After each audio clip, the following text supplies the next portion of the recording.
This is not to downplay things that really do happen to us in life, challenges that we have, struggles we have to overcome, things that are thrown in our path that were totally unexpected, as it was for me when I became homeless in my 40s, right? And I had tremendous feelings about that individual. But if we can grasp the concept that you've probably heard the expression of like resentment is like stabbing yourself in the leg and expecting the other person to bleed or feel the pain. The only one that's hurting is you. The only one we hurt when we do this is really ourselves. Then it changes relationships. It distances us from those that are near and dear to us sometimes. It distances us from our own success or appreciating what we are capable of doing.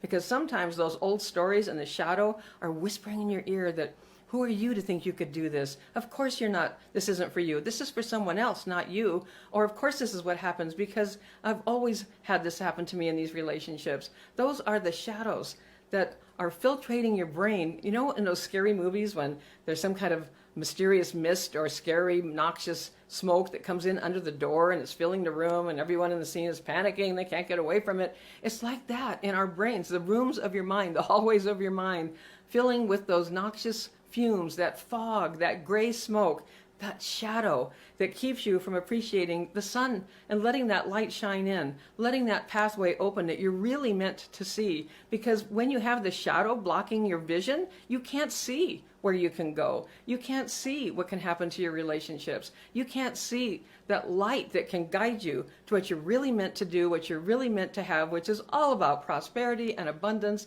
and love in your life. So when you're aware that you're thinking that kind of righteous indignation, I'm going to hang on to this, it's almost like you think you're winning, right?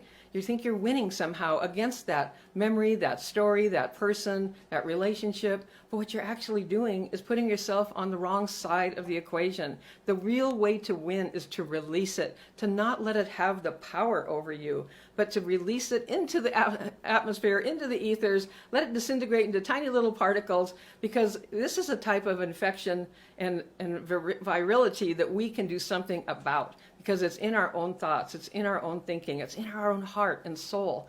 And to hold on to that identity as the suffering one, the martyred one, the depressed one, the one that because you darn well deserved that only hurts you.